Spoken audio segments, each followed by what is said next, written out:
So, Ruby basics, loops, prerequisites. We've already gone through the strings, conditionals, arrays, and hashes. At least you would need to do that before you got to this section. Points to ponder. So look through these and same as usual. Um, try to figure out the answers as we go along.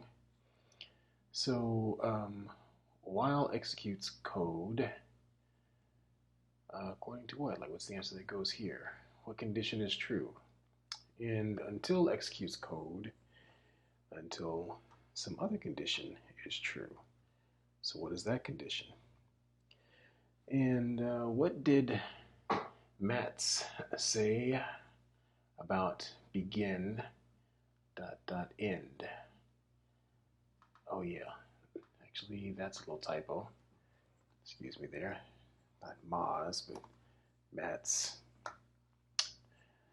Okay. And what else we got here? So what does break do? And what is next? And why do you need loops? Because you need them. Okay, we'll talk about methods after this module. All right, so going into the first one, loops, while, until, for.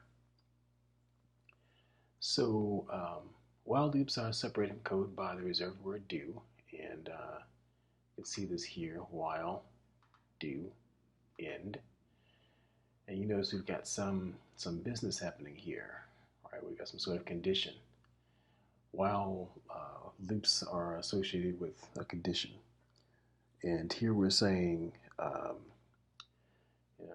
while this condition, while this variable si that we've created above to be equal to 0 is less than this other variable that we've created above to be equal to 5, do the loop, right? Puts inside loop and then give us some output for the program, and then increment it. So this is going to add 1 to the value of si, and it will keep doing that as long as while si is less than num, $num, right? Until executes code until condition is true. And here while executes the code while the condition is true. So while this is true, we'll keep going. With until, it's just the opposite. So until the condition is true, it'll keep executing the code. So until si is greater than num, and we'll get same values for si and num here. Give us whatever it is that we're asking for, and then increment si, right? So the next time we go through the program, it'll iterate. So yeah, that's pretty much it. Pretty straightforward. Same thing with while. I think I mentioned it before. It's got until some condition do, whatever it is, the magic you have happening in there, and then end. And for loops execute code once for each element in the expression. So here I've got for I in 0, some range, 0 to 5, it's going to put out whatever it is that we've got here for the output. For loop variable I, value is I, right? Some interpolation there.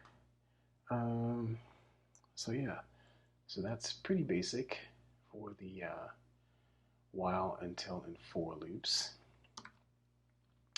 And you can do Command R. We can actually run that and see what the output looks like, what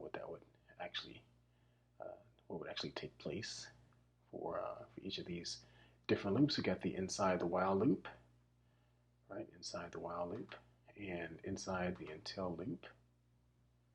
You see that, and for loop, local variable I, right? We see what the values are as they increment, right? So you can kind of figure out what's happening there with those little snippets of code and each one of those loops. Okay, all right, on to the next one, the while modifier.